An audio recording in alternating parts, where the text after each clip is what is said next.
Salut à tous, ce soir nous allons parler de la criminalité et du monde des crypto-monnaies. Donc je vous ai trouvé un rapport pour avoir un avis le plus objectif possible pour savoir si le monde de la crypto-monnaie évolue en même temps que le monde de la criminalité, sans avoir une vue complètement biaisée par les médias. Car j'ai vraiment une problématique, c'est que tout le monde me parle de cette criminalité dans le monde des crypto-monnaies.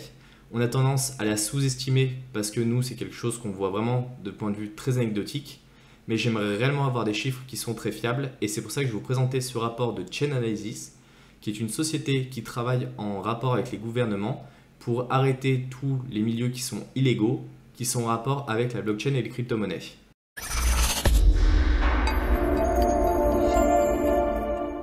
Alors ce rapport, il fait une centaine de pages. Donc l'idée, c'est pas qu'on les passe une par une, mais que je vous montre uniquement les points qui m'ont paru intéressants et que je vous explique un petit peu mon point de vue vis-à-vis de ça.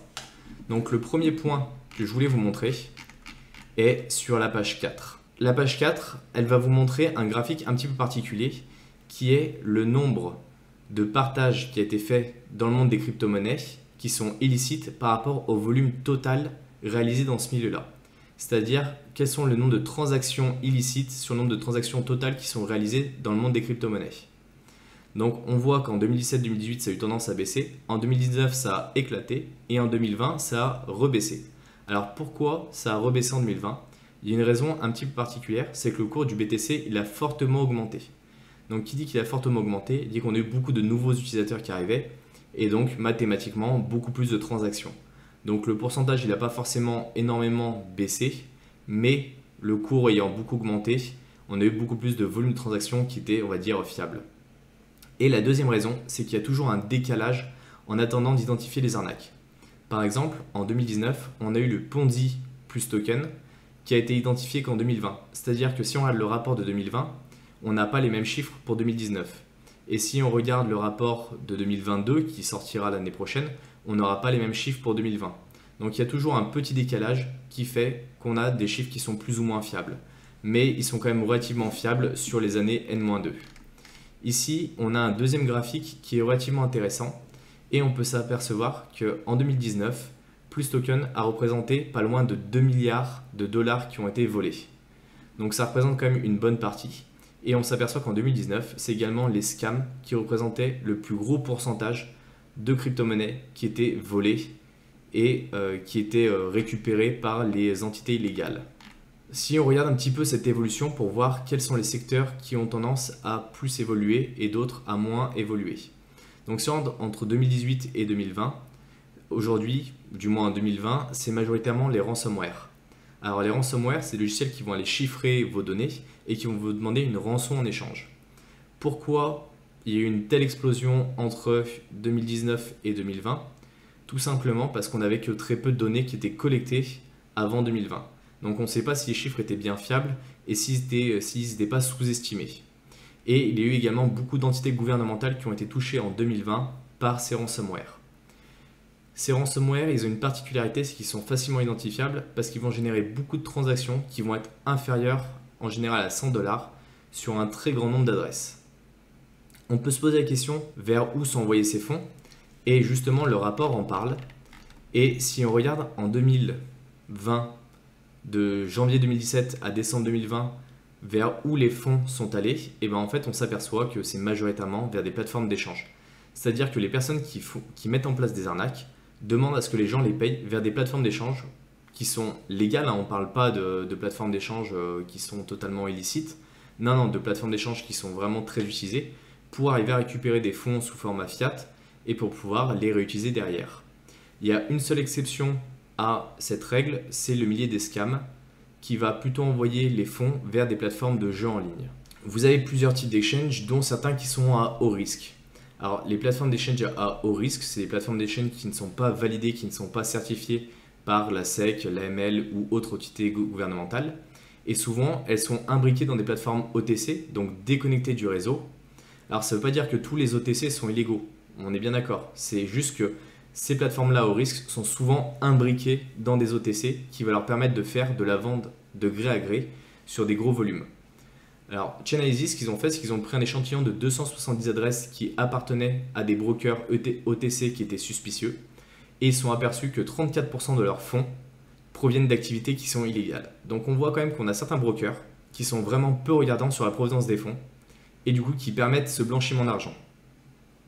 Alors on va avoir tendance à penser que les pays qui vont fournir ce type de service sont souvent des pays qui sont complètement du tiers-monde.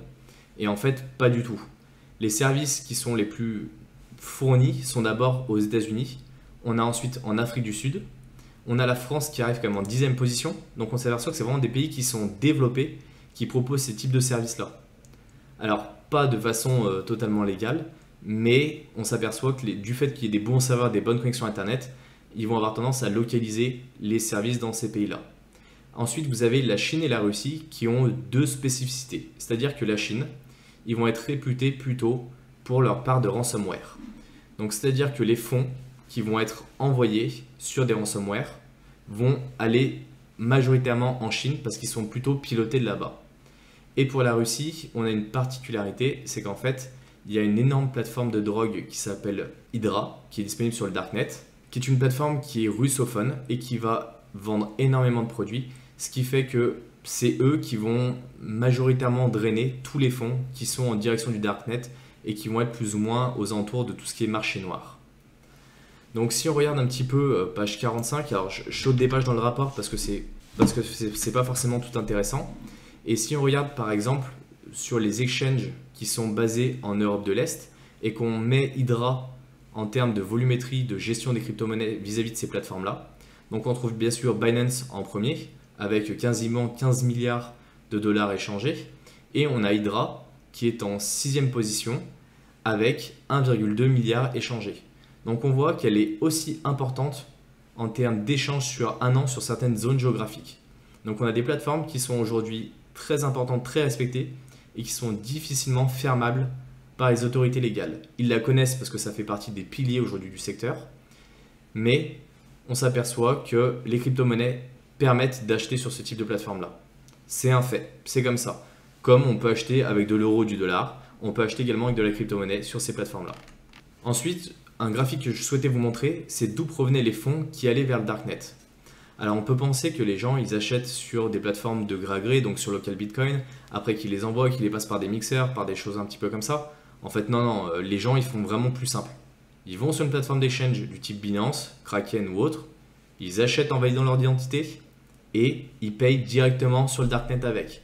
Alors je ne sais pas à quel moment on se dit qu'on est plus anonyme de payer de cette manière-là que de payer avec sa carte bleue directement des produits qui sont totalement illégaux. Mais aujourd'hui, l'utilisateur se pense en sécurité et je pense que c'est une grosse méconnaissance de leur part. L'avantage, c'est que du coup, les grosses plateformes ont toutes les informations pour arrêter ces personnes-là. On s'aperçoit que les attaquants, en fait, font exactement la même chose. Les fonds, ils les renvoient vers les exchanges. Une fois que les personnes ont vendu de la drogue, par exemple, sur Hydra, eh bien, ils renvoient les fonds vers des exchanges pour pouvoir les convertir contre des fiat. Et c'est là où on s'aperçoit que finalement, le monde qui est décrit un petit peu par les médias, où on passe par 50 plateformes différentes, où c'est des services qui sont très spécifiques, il faut absolument connaître les adresses, il faut avoir des liens de parrainage et autres, en fait, c'est complètement biaisé parce que la plupart du trafic, elle passe par des plateformes qui sont accessibles à tout le monde de façon très simple et sur lesquelles même on vérifie nos identités. Et c'est ça qui m'a un peu le plus surpris au début parce qu'on disait tout le temps que les personnes, elles cachaient vraiment les fonds qui étaient échangés, mais en fait, pas du tout.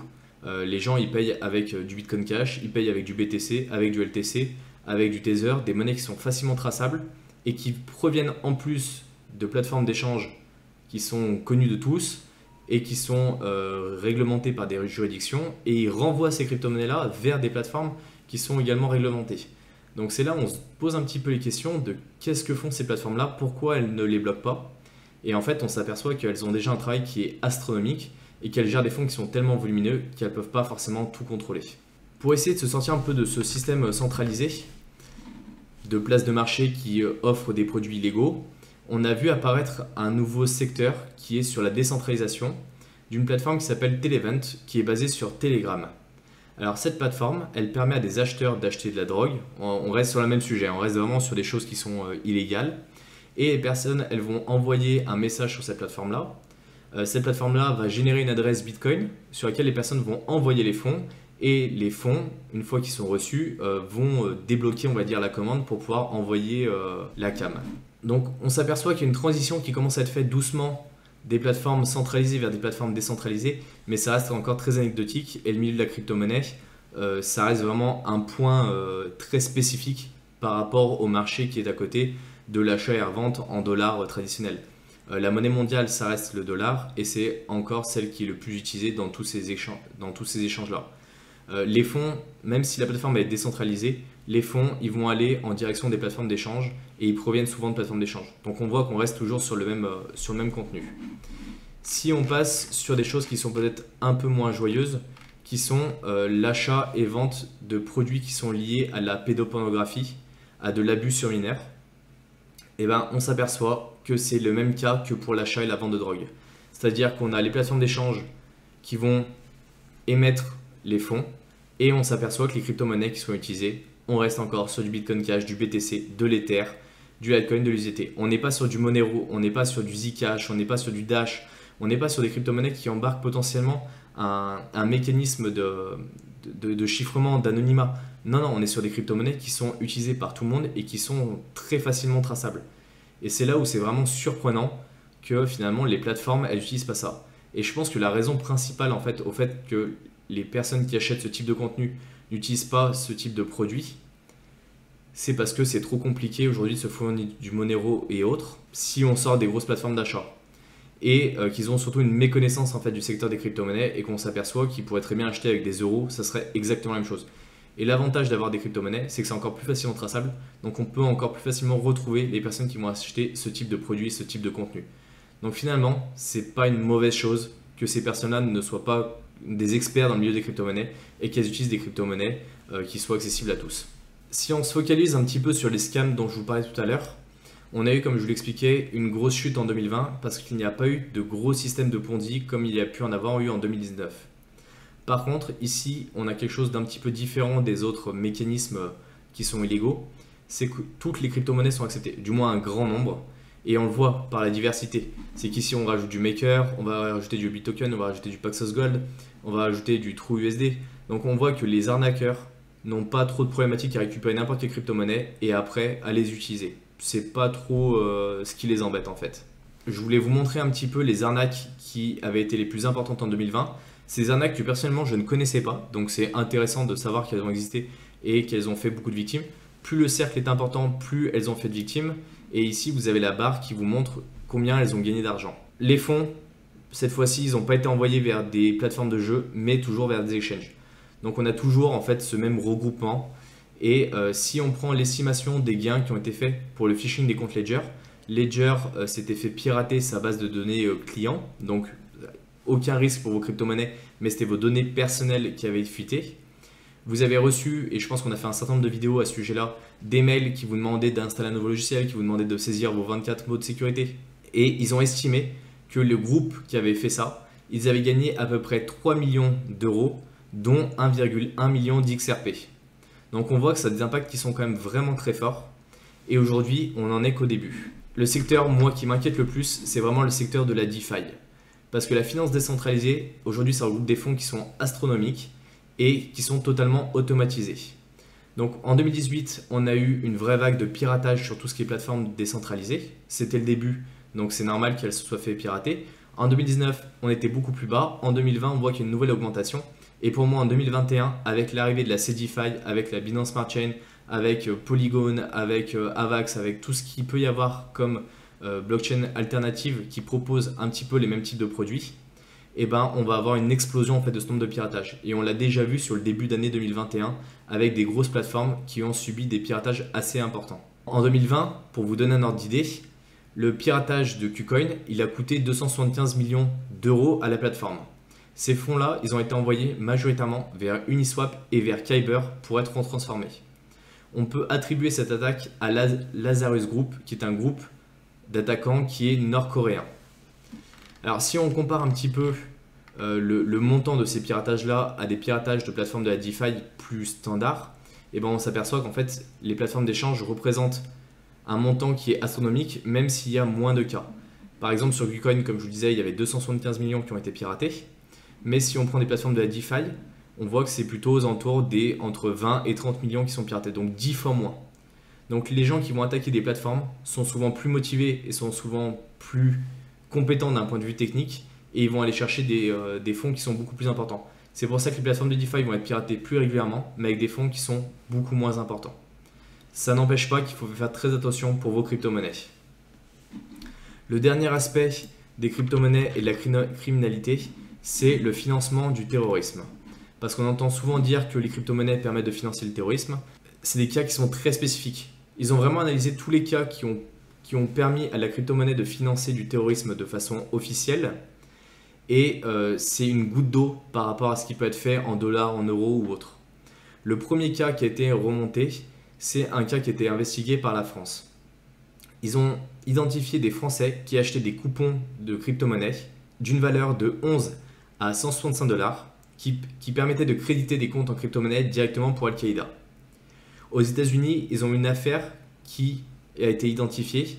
C'était des personnes qui diffusaient sur des réseaux sociaux des forme de campagne de dons pour du BTC. C'est-à-dire que les personnes envoyaient du BTC à ces adresses-là et ensuite ça permettait de financer des organismes illégaux et surtout des organismes qui font du terrorisme. Tous ces dons, dans le cas du financement du terrorisme, tous ces dons, ils transitaient vers une plateforme qui était centralisée qui s'appelait Bitcoin Transfer, qui est une plateforme en Syrie. Donc autant vous dire que pour arriver à fermer ce type de plateforme-là, c'est vraiment très compliqué. Les autorités syriennes ne sont pas des plus transparentes et ne sont pas des plus ouvertes pour autoriser et fermer ce genre de choses. Donc ça devient vraiment très compliqué, surtout quand c'est des requêtes qui viennent de la part des États-Unis dans des pays qui sont déjà en conflit. Si on reste dans le milieu des États-Unis, je ne sais pas si vous avez entendu parler, mais il y a eu un gros mouvement contre le Capitole américain où les personnes ont débarqué dedans, il y a eu des morts, c'était vraiment quelque chose qui était assez impressionnant. Et en fait, ce mouvement, il a été financé en partie par un donateur français qui est un ancien développeur qui est mort à l'heure actuelle et qui a donné pour 28,15 BTC. Donc ici, ils sont arrivés à identifier les personnes à qui ils ont donné, à qui il a donné cet argent-là pour essayer de faire grossir le mouvement. Et on s'aperçoit que finalement, le financement du terrorisme, il n'est pas que à l'extérieur. On a le financement des extrémismes à l'intérieur des pays. Et on s'aperçoit que ça prend une proportion qui est de plus en plus importante, parce qu'on a des millionnaires du BTC de la première heure qui n'ont pas forcément des idées qui sont des plus louables. On a des millionnaires de certaines crypto-monnaies qui n'ont pas des idées qui sont louables, qui sont devenus très riches très rapidement, de façon en général assez anonyme, et qui ont tendance à financer des idées qui sont assez extrêmes.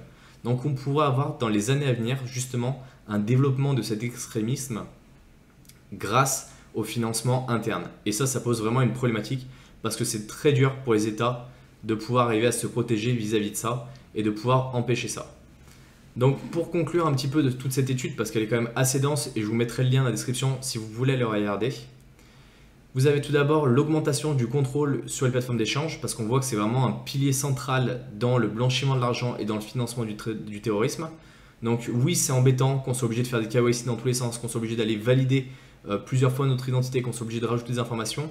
Ça nous enlève toute une part de vie privée et ça, je suis vraiment pour le respect de la vie privée et pour qu'on la garde. Mais on voit que c'est aussi indispensable à un bon déroulement et une bonne évolution de l'écosystème du monde des crypto-monnaies. On voit qu'on a également une augmentation très forte de la DeFi et de la CeDeFi. Donc ça va aider également l'écosystème crypto-monnaie à se développer, mais potentiellement on pourra avoir un changement de direction de la part des criminels pour aller des plateformes centralisées vers des plateformes décentralisées. Enfin, on peut s'apercevoir que les plateformes centralisées à l'heure actuelle sur le marché noir commencent à être décentralisées. Donc potentiellement, ça va peut-être arriver sur des blockchains et autres. Donc c'est des sujets qui sont à suivre. Donc le monde de la criminalité n'est pas surfinancé par le monde de la crypto-monnaie. Ça reste quand même le dollar américain et l'euro qui financent aujourd'hui majoritairement les activités illégales. Mais la crypto-monnaie a quand même un petit rôle à jouer là-dedans. J'espère en tout cas que vous avez aimé cette vidéo. Mettez un pouce bleu, abonnez-vous à notre chaîne YouTube et on se retrouve à la prochaine. Salut!